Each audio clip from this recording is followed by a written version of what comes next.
Everybody just angry. And so the question is, why are you angry? And I want you to look at this story. And as we dive into this story in Genesis chapter 4, and we're going to look at the human drama, the drama that unfolds before we get to verse number 6, and before we get to the question from God and the question from Cain in verse 9. Because there's a reason why he's angry. And he doesn't recognize there's a reason why he's angry. So he takes it out on his brother Abel. Now, most of us are grown. All of us are over 50 except one of us. So life happens. And I got into it in a debate last night with a friend of mine about life. Life is going to happen whether you want it to or not. Whether you expect life to happen, it's going to happen. Life is going to happen. And one of the things we were discussing was about mistakes, being behind, and my argument was about living with regrets. And you got to really think about all of it. Life's going to happen. If you do nothing, if you never make a decision, life's going to happen.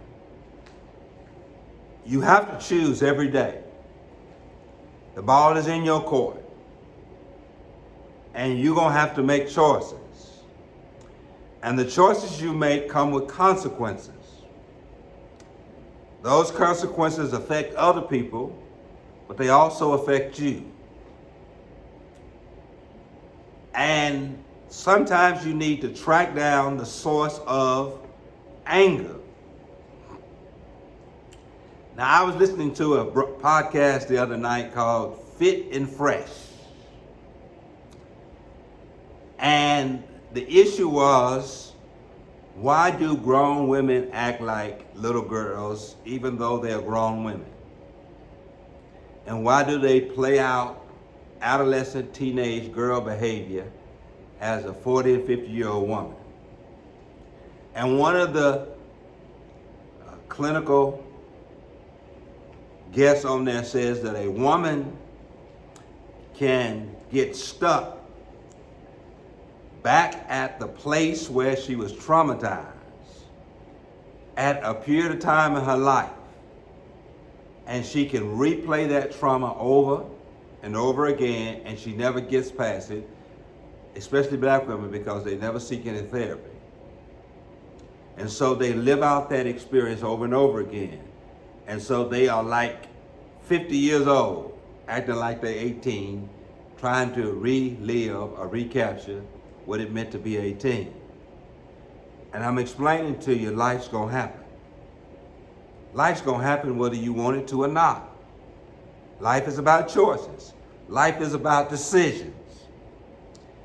And to project the lack of success based on those decisions and choices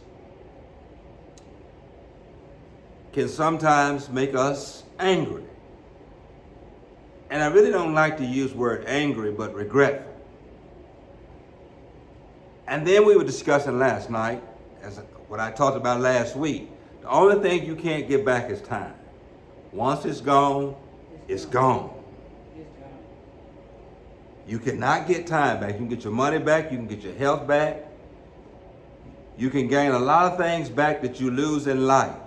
But the one thing you cannot get back is time. Once it's gone, it's gone.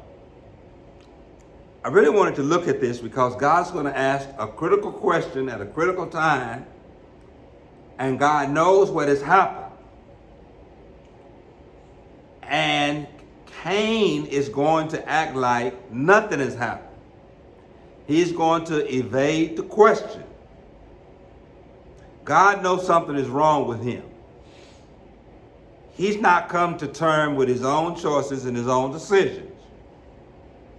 What he's dealing with now is guilt and regret. His anger had already caused him to project his anger upon his brother Abel. Now he is faced with God, God who knows everything. God is trying to get down to the facts of the matter. And God had already understood what had happened. And the text tells us in verse 5 that what God said, Cain displayed. Because the writer of Genesis, Moses' account, says that Cain was very angry and his countenance failed. And so the Lord asked Cain, why are you angry? And why has your countenance fallen? By this time, God already knew what had happened. And Cain knew that God knew what had already happened. And so now God is trying to help Cain come to terms with what he has done. But you're going to notice how evasive Cain is when confronted with this issue of his anger, the issue of his guilt, and possibly the issue of his regret. And I'm trying to set up a picture for you, because you got to ask the question, why are you angry? Why has your countenance remained fallen? And really what he's saying is, why are you angry and why are you always walking around angry? That's really the question. Not only do you look angry, but you're walking around angry. You're walking around with an attitude. You're walking around like the world has done something to you, like the world owes you something. And you could imagine how Cain was before this. His possibly was very engaging, very kind, very hospitable, very easily approached. But now everything's changed about him. He's angry and he's walking around angry. He's mad at the world. He can't get any rest. He's antsy. Can't sit still because of his guilt. I want you to really ask yourself the question. Why are you angry? You can turn that heat down now, 'cause I'm about to burn up. Maybe because I'm overdressed, but that's all right. Why are you angry? Because listen, I'm trying to explain to you. People have to pay for your anger. People have to pay for your attitude, because you project all of that on other people. Why come we don't smile? How come we're not kind? Why come we're not tolerant, engaging, empathetic, sympathetic toward one another? Why do you have to project your bad day on me? And why do I have to feel your wrath because of what happened before you ever saw me? People are just angry. And they walk around angry with an attitude. Ain't got nothing to do with what God has done. Ain't got nothing to do with what other people had done to you. It's because of your choices and decisions. I think a lot of us live in what we call regret. Because you made a choice, you have to live with the consequences of your choice and your decision. And once you unroll a ball of yarn, it's hard to roll it back up. Man, it's hard for me to get the thread back on that plastic thing when I fool around and let it fall out of my lamp when I'm trying to sew. That's just like consequences from the decisions you make. So let me ask the question. Track down why you have anger and why you have an attitude. Because some things you choose and you decide to engage in or to pursue or to accept, you have to live with it. That's a choice you made. Because you do know there are some choices you make to where there is no exit. You can't undo what you've already done if it's been done.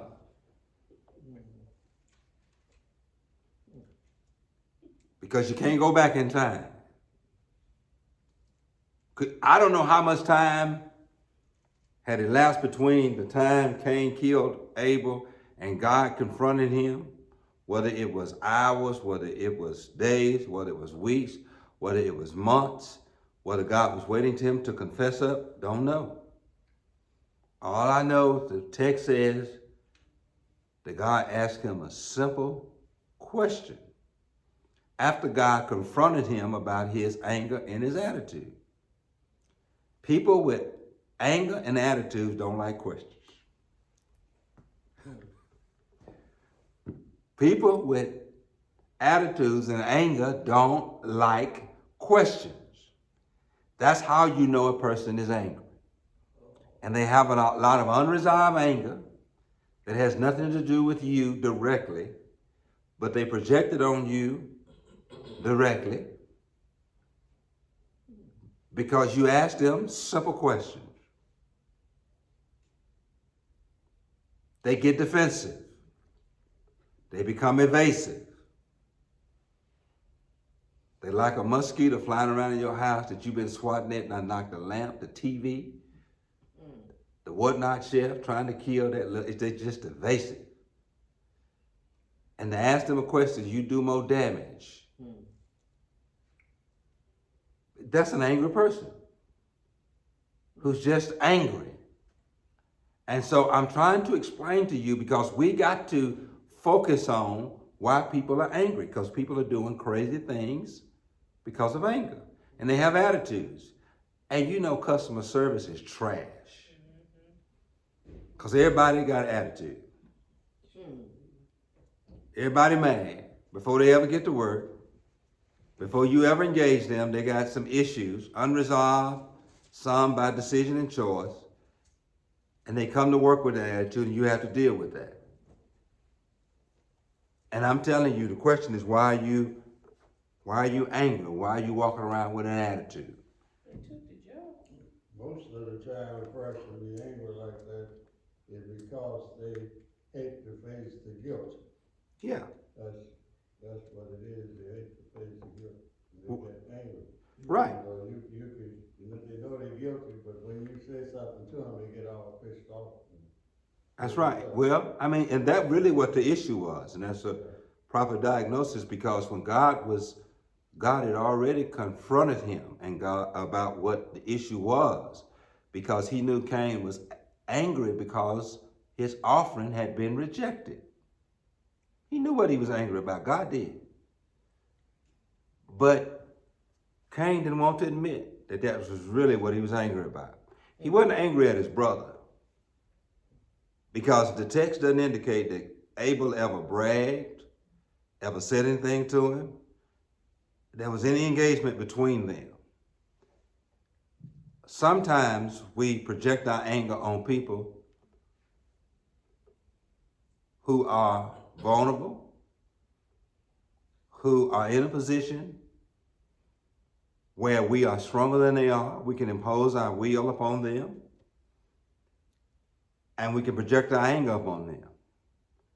But the person we really know we can't confront, and that they're greater than we are, more imposing than we are, we don't say nothing to them.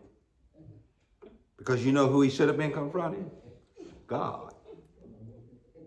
He had an issue with God, not with Abel. Abel didn't reject his offering, God did. So he chose the weaker victim. Instead of dealing with the victim, the person who he felt like really victimized, because he had an issue with God. Because God had rejected his offering, his sacrifice. And so he wouldn't say nothing to God, and then God tried to engage him in the verse I just read you in verse 6. God tried to engage him, tried to get to the root of the problem. God knew what he had already done, but then God is trying to say, okay, I know you're mad at me. Why are you angry? Why are you walking around with attitude? Why you won't come to church no more? Why when you come you won't speak? Why you come when you still mad? Why you come you sitting there frowning? Why? And you got to be careful when you deal with your anger in such a way that you deal with it and you deal with it with the wrong person. Because that was his brother. His brother had done nothing. They had both done the same thing. One offering has been rejected, the other one has been accepted.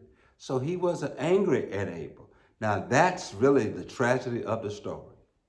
An innocent person who did not victimize Cain at all had to suffer, tragically die because of his anger. Cain wasn't victimized by Abel. Abel didn't do anything to Cain. Some of y'all feel like that. You be wondering what you done to a person to make them walk around with an attitude with you. That's right. You've been nothing but kind, sweet. You never had a confrontation with them. You're right there. But they got an attitude, they mad. You're right. And I'm teaching this in the context of a religious setting because this is what this is. This is two men in a religious setting. They didn't have a temple because the temple wasn't instituted until Moses set up the first tabernacle in the wilderness. And so it was not a place of worship, but this was an act of worship. So it was a religious setting. It was an altar. The altar was there to sacrifice and to give an offering to God because they were doing what God had done in order to cover the nakedness of Adam. Now in this religious setting, two people who are in a religious setting are feuding. No, one person is feuding. Because Abel is not feuding with his brother. You know, you open up my head, my eyes, my mind. I was in the store to get 2 Simply cards. It was $1 piece and it's taxed. So I laid it $2 when I got that envelope on the thing. And for getting the change, and the lady said, put it in my hand. I said, I hadn't finished, sweetie, I'm trying to get your change. And she said, well, I want you to put it in my hand. So I picked it up and put it in her hand. So that had to be aimed for the citizen. That's right. Because I'm telling you, you confronted with people like that every day. Mm-hmm. This ain't got nothing, listen, this ain't got nothing to do with putting change Because I'm trying to on the counter. I can't wait till I get to it. I want to run there so bad. You remember Martha and Mary? Jesus was in the house of Martha, Mary, and Lazarus. Mm-hmm. And Martha was in the kitchen cooking and preparing the meal Right. for Jesus. Mary was sitting at his feet. Mary was in the kitchen cooking. And every now and then she'd be hot, sweating. Potatoes need to be peeled. Chicken need to be cut. She had 2 or 3 pots going at one time. And she'd be hot with her apron. Pick her apron up and wipe her brow. And usually Mary's in the kitchen helping her. And she looked around, said, I know this girl ain't gone from this house. And so she puts her apron back down and walk over there, peep into the living room. Jesus and his disciples are sitting there, Jesus is teaching. And the disciples are reclining around Jesus, all 12 of them. And she looks in there and Mary is sitting the closest to him at his feet. She go back in the kitchen and said, I know this girl ain't in the living room while I'm in here sweating. And eventually she gets frustrated and goes in there and says to Jesus, tell my sister to get up and come help me. And the conversation Jesus has with Martha, not Mary, said Mary's doing a good thing. And you know what Jesus says, and I'm going to teach that because I'm talking about conflict between two people. Jesus says, Martha, the issues you got, if I spent all day here, we wouldn't be able to deal with them. And it ain't got nothing to do with Mary sitting at my feet.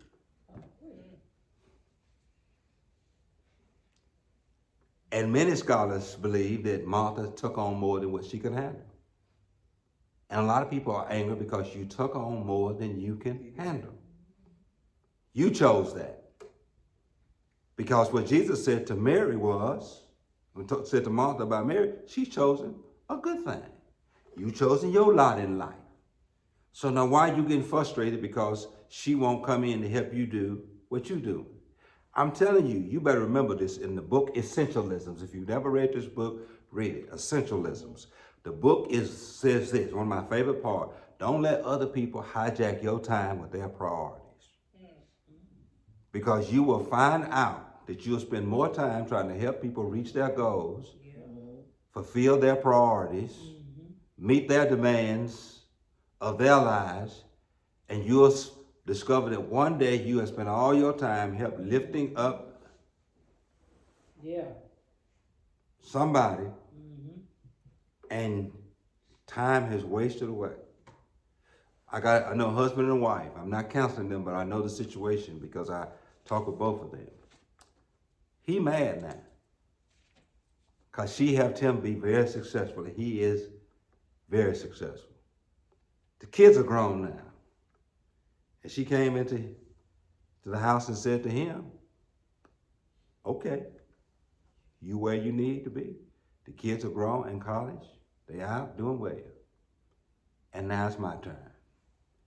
And he said to her, what do you mean? She said, I'm fixing to pursue some of my dreams. And I ain't finna deal with no blowback from you. Because for over 30 years, I have supported you and these kids. It's about me. And she took a job. They didn't like it. But it is what it is. I'm telling you, you can be overwhelmed because you take on too much. Your anger can be because you take on too much. Your frustration can be because you take on too much. And that was the situation with Mary and Martha. Jesus did not tell Mary, get up and go help your sister. Cook and prepare. This is something that Jesus was invited to do by Mary, Martha, and Lazarus. But we know that Mary was more passionate about sitting at his feet to hear his teaching, which was unusual. I ain't gonna get into all that, but it was an unusual story because Jewish women wasn't even able to sit in the presence of a rabbi to even be taught. So she was bold and revolutionary in so many ideas. She was the first non-apostolic seminary student to ever attend the University of Jesus Christ and boldly enroll herself to sit and hear his teaching. But I'm trying to explain to you that this idea of anger, now I'm gonna deal with the second question, but the question I need to ask you, why are you so angry? Where your attitude come from? I've never seen people with such attitudes over a long period of time. And you can do nothing to satisfy their anger nor their attitude. Ain't no way I'm gonna be married to somebody 30 years and be angry all 30. I gotta at least be happy 20 out of 30. But if I wake up one day and it's 30 years and I've been mad at you for 30 years, something got to give. We finna have to go in two different directions. You can go either north or south, you can go either east or west. But something is fixing to have to give. You get what I'm saying? The question is, why are people so angry within the religious setting? Because I'm talking about the church. If you decide to take membership at a church, if you decide to be a member at a church, there was a church that existed there before you ever got there. There was a structure that existed before you got there. And so therefore, you have to come in and you have to assimilate, you have to acclimate and be a part of it. But I think one of the things that's hurting the church as a whole, especially the black church, is that we are so angry. We seem angry anyway. We're not as judgmental as we are angry. How about this? Come to church, leave your problems at home, check your attitudes at the door, and come in here with a heart full of worship and praise, appreciation and hospitality. problems at home, attitude at the door, and when we come into this place, it's all about God. I was talking about to this friend last night, we were discussing.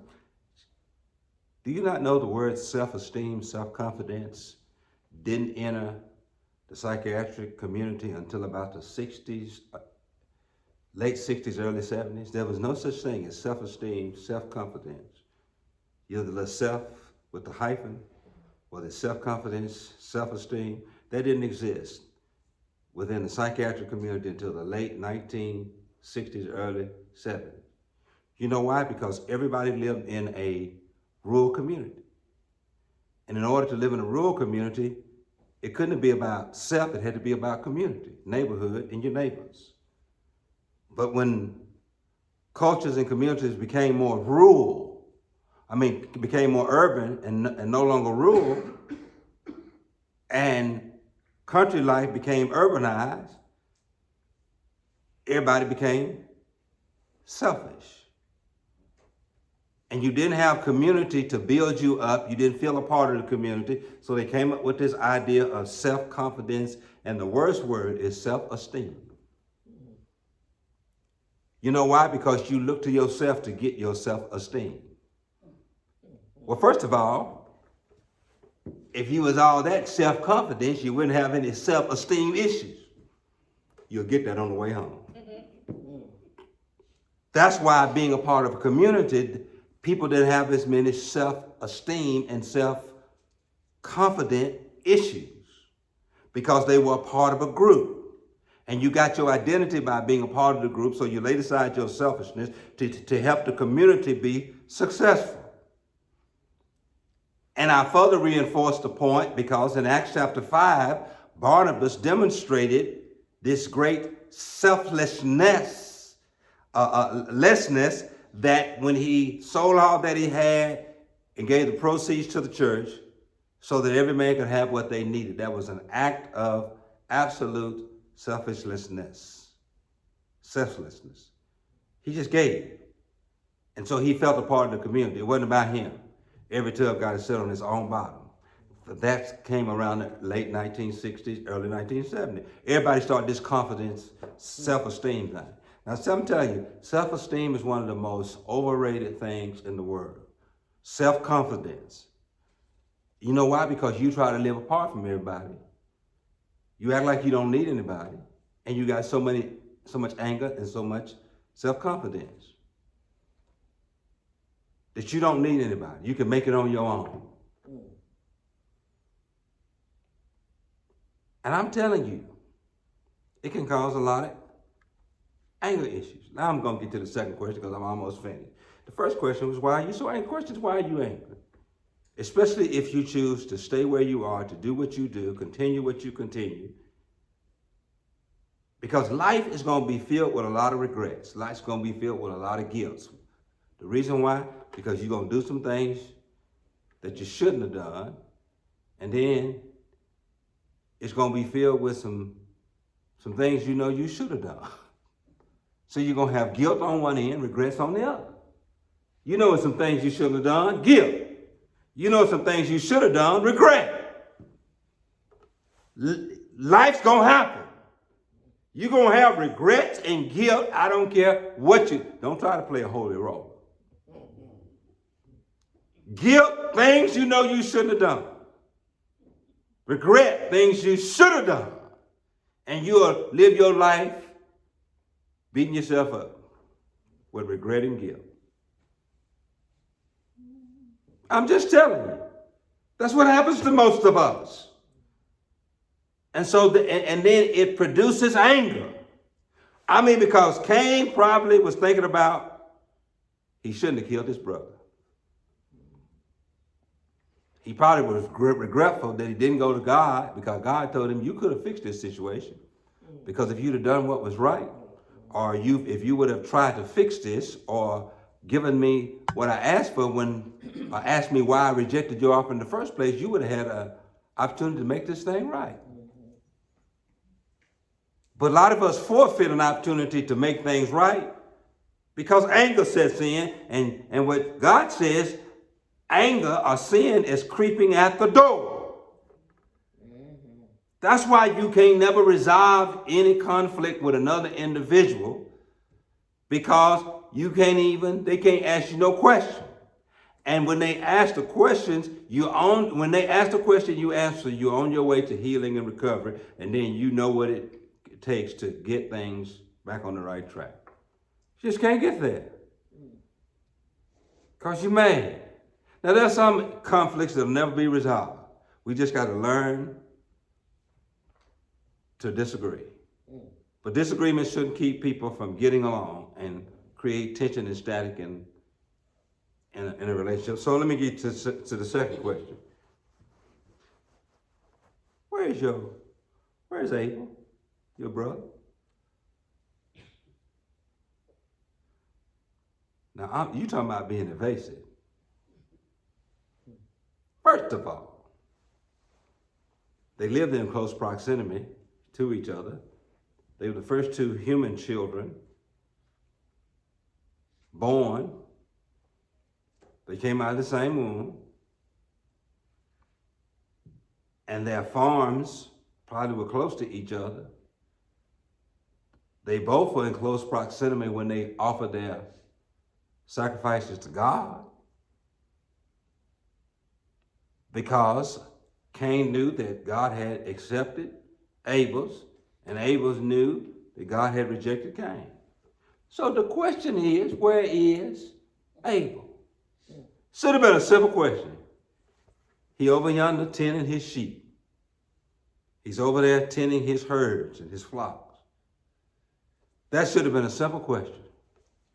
Not a complicated question. God didn't ask him what he had done. God already knew what he had done. Because this is an opportunity for God to confront him with the facts. People who are angry don't like facts because they are in their feelings. Y'all don't like it, but I don't care. People who are angry and walk around with attitude, they don't like the facts because they're so emotional. And they get offended real easy. Okay, the question was, where is Abel?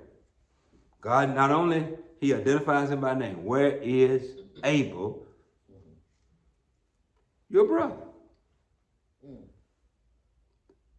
Because obviously, I'm used to seeing him and you and him. I see you, but I don't see him. And I got a simple question. Where's your brother? And this boy flat out lied in God's face. He said, I do not know. He said that to God.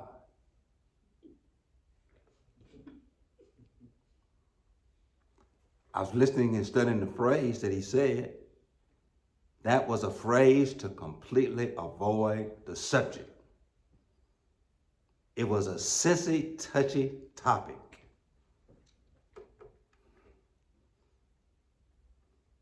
Okay, y'all keep playing with me. I'm going to have to bring it home and sit on your front door. Where you been?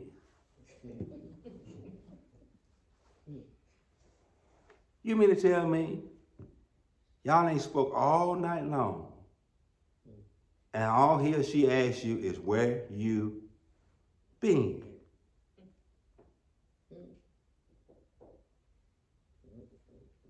Michael, don't be hitting your list, spit on your list over there. You know how we men are. Since it's subject, simple question.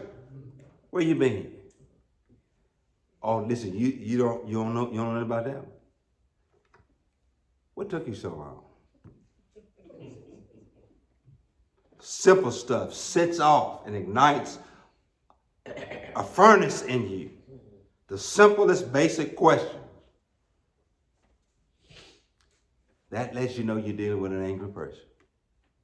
When you can't answer the simplest of questions. Not a hard question. Where's your brother Abel?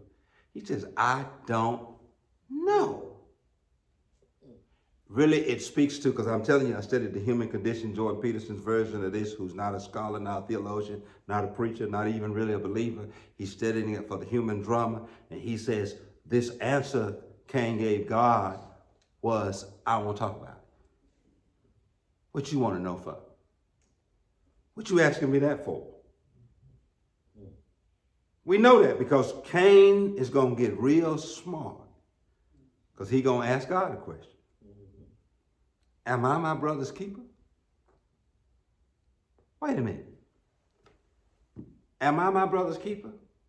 Is it my responsibility to know where he is, what he's doing, what's going on in his life?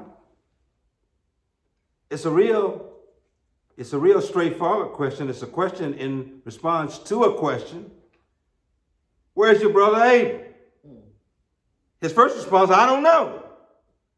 And then his follow-up question is, am I my brother's keeper? Is it my responsibility to know where he is? That's some pretty strong stuff. I don't want to make you mad, but I'm just saying. You are your brother's keeper. You are responsible for your brother and your sister. Not biologically, but spiritually, socially, as a community, as neighbors. We are our brother's keeper. It is the responsibility of each individual to care for the well-being and existence of another person. That's the problem we have in our society now. We don't see any social, communal, or neighborly responsibility for each other. I'll give you a test right now. I ain't talking about Gladys. I ain't talking about your family. I want you to think 3 houses this direction, 3 houses this direction, 3 houses in front of you. They can't be family. Name 3 of your neighbors in this direction, or in front of you.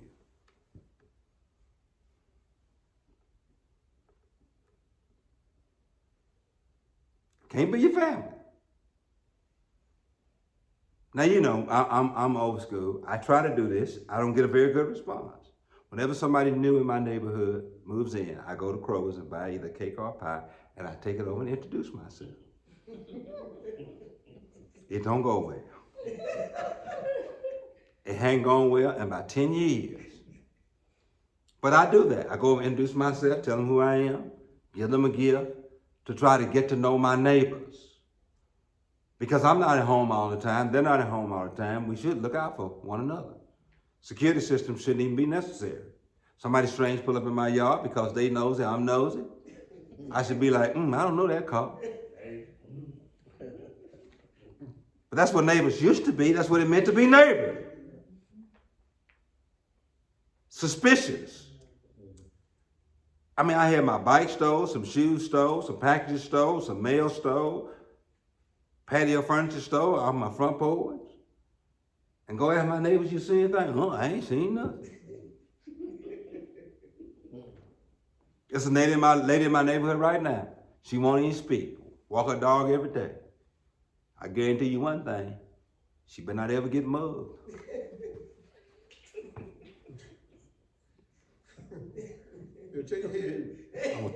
Like I don't even see her.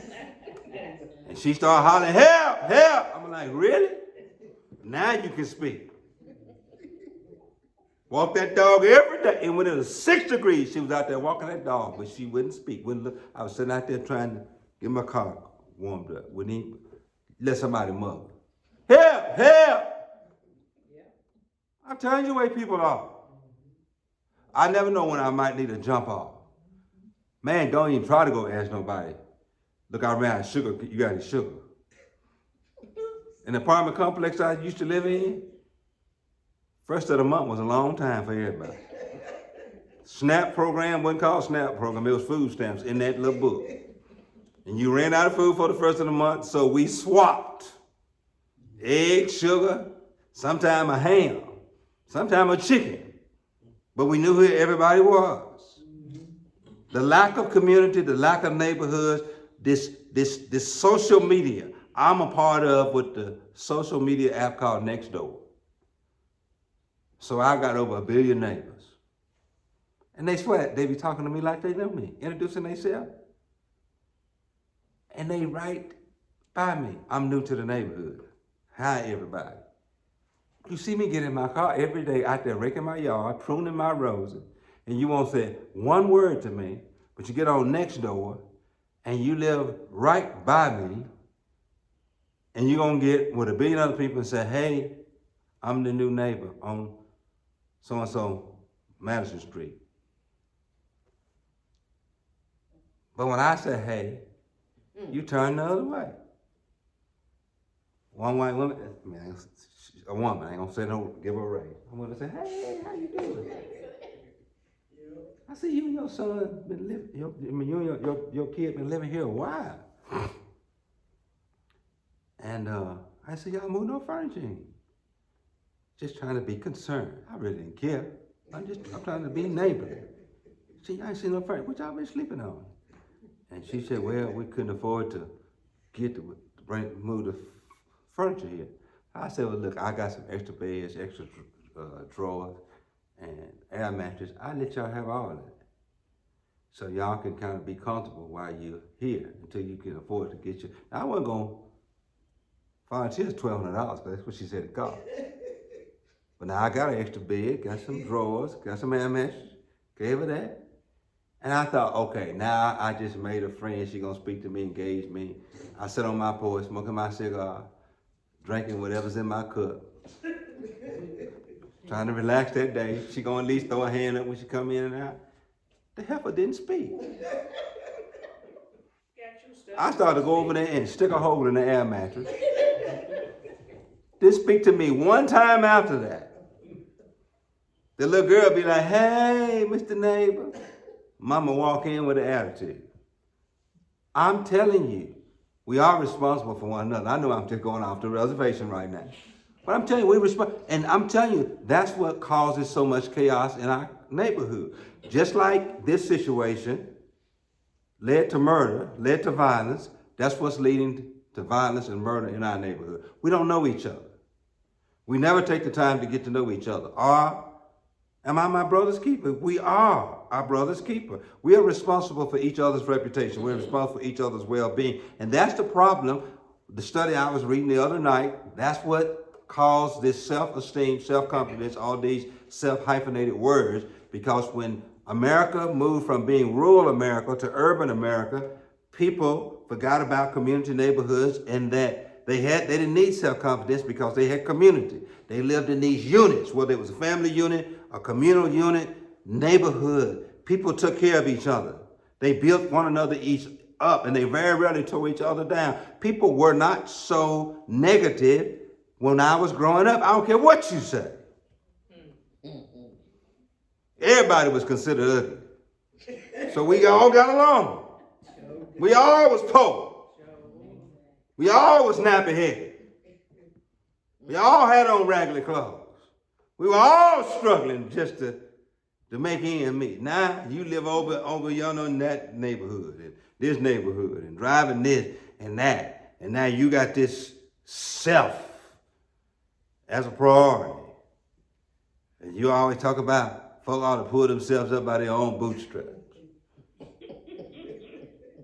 Now that's your attitude now, since you done got up.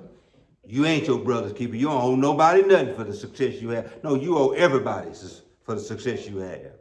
Because if you don't understand that the roots that build you up and make you who you are, it didn't start with your mom and dad. It was some people who got them where they are. It was some people who got them where they are. It was a whole lot of people that are the roots to your trees. You know I love Kelly Price. And when that song, she said, you were a friend of mine. That song, you were a friend of mine. And all that kind of stuff, and then that girl slept with her husband. And at the end of the song, R. Kelly, you made a video, and R. Kelly was fooling out that girl and Ron Isley. This is Mr. Big. How you doing, Mr. Big? What the H is going on? What you mean what's going on? Kelly telling me that you're sleeping with another woman just because I'm Seeing it doesn't mean I'm sleeping. Well, if you ain't sleeping with her, what the ain't you doing with her? Well, I can, son, man to man. We both know the game. Wait a minute, I know the whole song. I'm just saying. I'm just trying to explain to you. But I said all that. I'm being a little, I'm being a little comedic. But the last thing she said in that song was to R. Kelly, who was her husband, and she said to him at the end of that song, and she said, she was a leaf in your life, but I was the roots to your tree. Oh, I said what she said at the end of that song. You get what I'm saying? She was a leaf in your life, but I was the root to your tree. Y'all know that song. Listen, let me tell you something. I love some Kelly Price now. Kelly Price was like Teddy Pendergrass. She could tell a story. Turn off the lights and let's light a candle. I like music that can tell a story. Not young. I don't know what you're talking about. But that's why I like Kelly Price. But that's what she said. Listen, you didn't make it by yourself. There's a whole lot of people that's the root to your tree. I don't care how independent you think you are. Listen, Dr. A. Lewis Patterson said, I would hate to see a self-made man. If you consider yourself a self-made man, you ain't much. Because ain't no such thing as a self-made man. There's a whole lot of people to help make you who you are. And when you feel like you don't need anybody and you self-made, that ain't very good. What that mean? I don't know. People say it. I'm self-made. I ain't needing anybody to get where I am. I got here by myself. Did nobody help me? No, you didn't. I don't care if you did grow up in a single mother without a father. I don't care if you grew up in poverty. There's a whole lot of people that help you. I can name all of them. Mr. Woodruff, Mr. Hardy, Miss Harrington, Miss Martin, Miss Ollie Mae Booz. All these folk are roots to my trees. They help me get to where I am. Now, you don't see them. I might overlook them because I'm so self-confident and got so much self-esteem, and I think somehow or another I didn't make it. These people help make me. These ideas of you responsible for helping some. Let me tell you, you're a poor leader if you don't duplicate yourself in somebody else. You know, that's the definition of a great leader. A great leader is a person who reduplicates himself in another leader. And I don't know who I heard say this the other night. I don't know who it was the other night I was listening to, because I listened to him on our podcast. He said, I want folks to quit calling me the legendary. Because that ain't what that ain't how I want to be remembered. The legendary means there's only one of a kind. You a legendary. Legendary, that ain't no compliment. To be a legendary, to be a legend, that means you're once in a lifetime generational talent or gift. No, you need to reduplicate yourself in other people. I'm trying to explain to you. And I'm going to be, well, listen, am I my brother's keeper? You are your brother's keeper. We're responsible for one another. You are absolutely responsible for Cynthia, for Patsy, for Michael. I'm responsible for everybody in here. I take on the weight of everybody. That's what community used to do. I'm closing when I tell you this. You remember killing a hog? Some of y'all are too city for that. No, I know, because I used to kill hang him too. Clean him.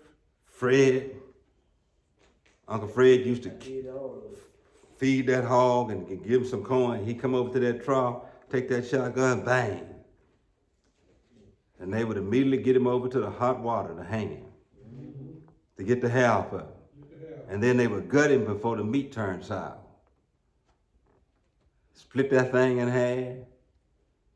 And boy, I could hear the hot grease in that big hot black skillet hanging over that bar with that fire, because we know what's coming in next, crackers. Cut that pig head off and put it on an old tire rim. Because my grandfather would eat pig brains. And we're not none of the pig. But the point of it is, everybody took a piece of that pig home. Because it was a community thing. It wasn't about, it's my pig, no, it's our pig. Well, you didn't help raise it. It didn't grow up on your farm. It didn't matter. It was everybody's. Because there was a sense of community. And I'm going to say this, and I'm fit. Man, play ball down the street, get down there cussing. And Mr. Woodruff walked by, slapped the snot out of us. Run home and tell my mom, Mr. Woodruff slapped me. What did he slap you for? I know he didn't slap you. He didn't slap you without a reason. He said I could. Bam! Slap me, not go get Mr. Woodruff and jump down his throat. Sense of community. Because it was, you were part of a community. And these were all of our children, and every adult was an adult you were supposed to listen to. It wasn't talking back to no adult. Yes, sir, no, ma'am. A sense of community. Because everybody saw each other as their brother's keeper. Not only was that pig ours, these children of ours. And I ain't talking about locking the door. We ain't gonna get there. Screen door. Y'all know what a screen door is. Yeah. Go in and out. My grandfather had a stroke, and they came over and planted this harvest for him. Because they didn't want Roosevelt not to get his harvest in the ground. Sense of community. Yeah, I know they had some foolishness back then, but they had one thing that in this text they didn't have, a sense of social, communal, and neighborly responsibility for each other. Two questions. Why are you angry? Am I my brother's keeper? Sure. Yes, you are. We live in a culture where people are so angry, everybody walking around with an attitude. Now, I get an attitude, but it ain't got nothing to do with y'all. But I do leave my attitude at home. And I check my attitude at the door. I don't come in here and then project it on y'all. I got a lot of reasons to be mad. Ain't got nothing to do with y'all. Because I don't see y'all but about 2 hours, twice a week. Now, why should I impose all of my anger? Now, I don't like to answer questions. I'm telling you right now. I feel like I'm grown. You're asking me where I've been. Don't be asking me where I've been. What you been doing. I'm grown. I'm trying to cover my guilt.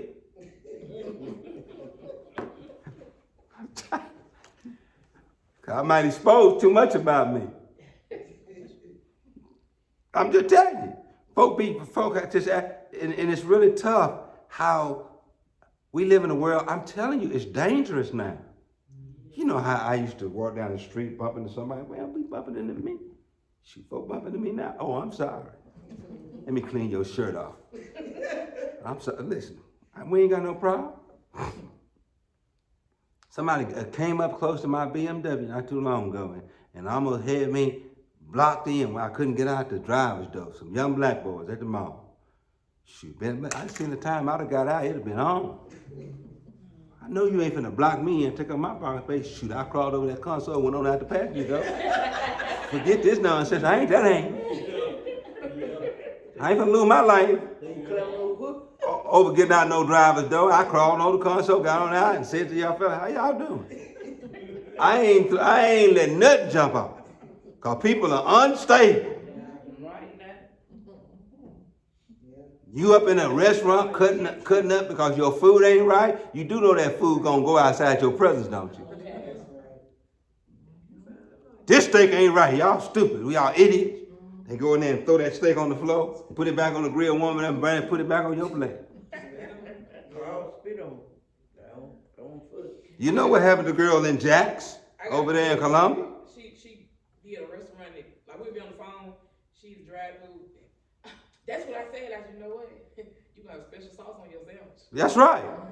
You don't have to be like that. You don't have to be like Stop that. talking to people like that. Don't know, because people are angry. And you never know when people will snap. And people do have a breaking point.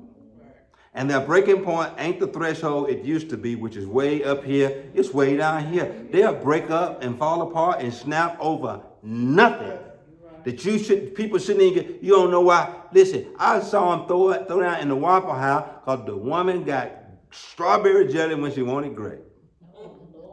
Throwing her water at the girl across the way across there because she was mad. Because she can get her strawberry jelly. That's why that boy shot up McDonald's in Columbus, because they mess up his food. Now he facing 25 years to life and he won't.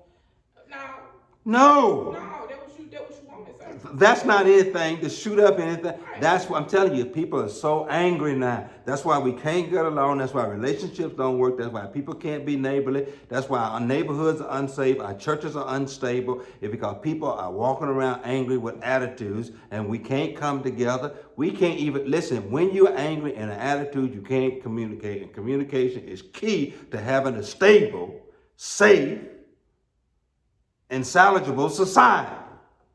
Nobody's talking anymore. Because everybody mad. Over nothing. Shoot, I ain't upset about that. I'm 55 now. I don't really care. It don't matter, okay? I had to pull this with my mama. I love her. I ain't finna let do it. You ain't finna go off on me for nothing. Because I ain't in no nursing home. I don't want no chicken. I don't want no Pepsis. Because people get nasty with you. No. And I try not to project my anger. And I'm really an angry person. I am. You admit. You never change what you won't admit. Things about yourself that are unpleasant and unpalatable to other people. You walk around like you're the saint. You ain't no saint. I'm gonna give you one reason, good indication you know you ain't a saint. If I'm the only friend you got, that means that many folk want to get along with you. So don't start talking all that nonsense. I ain't never seen you with a group of folk out there no way. Every time I see you by yourself, the only time you have company when I'm around. So people either deem you unpleasant and you're hard to get along with. Now, there are some other reasons, but I'm going to deal with that because I'm going to try to unpack the story. Because listen, what Cain did, he allowed Abel's success to project on him some insecurity, to make him feel inadequate, to make him feel less. That's another source of anger, which I don't want to get into. Because sometimes when people are successful at whatever they do in life, and you know them and you close to them, it'll start making you look at your own inadequacies and start feeling insecure or feeling small or not good enough, which that's really a sad thing.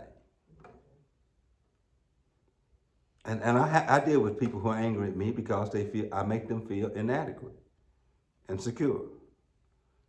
In psychology, when it comes to men, it's called the Napoleon complex. You know Napoleon Bonaparte? He was a really short man. He breeded a horse, that big old, I don't know if it's called a Liffenzinger stallion, I don't know what it's called, but he breed of horses that they're really big on the battlefield so he could look tall as everybody else. And he wore stacks in his shoes like Tom Cruise. Tom Cruise makes sure that whenever he films with taller men, that he always looks that same height. And so it's the angle, because he's really short. He's really short. In Top Gun Maverick, I just watched, he's really short. But he doesn't look short in the movie because he shoots. But it's the Napoleon complex to where a taller man, a better man, a successful man makes you feel insecurity. It makes, and people get angry because of that. Some people are just that way. It got nothing to do with anything you've done. You just feel inadequate. That's why we can't stand to be rejected, because we think every woman wants us. I'm done one. What are you talking about? No. Girl, you better be glad I'm even saying something to your tail. And what you did to him, you just made him feel real small because he thought he was the stuff. And now he mad. Now you all of a sudden B's and H's and all that kind of stuff. Because he mad because he been rejected because you said no, you made him feel inadequate, less of a man, and not the man he thought he was. I ain't gonna talk about it. I'm just telling you that it happens. Don't it happen? That's the way men do. That's just because we're egotistical. We can't stand our egos to be berated.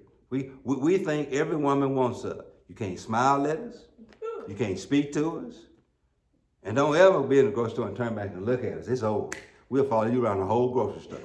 Go out and get your tag number, check the color of your car, and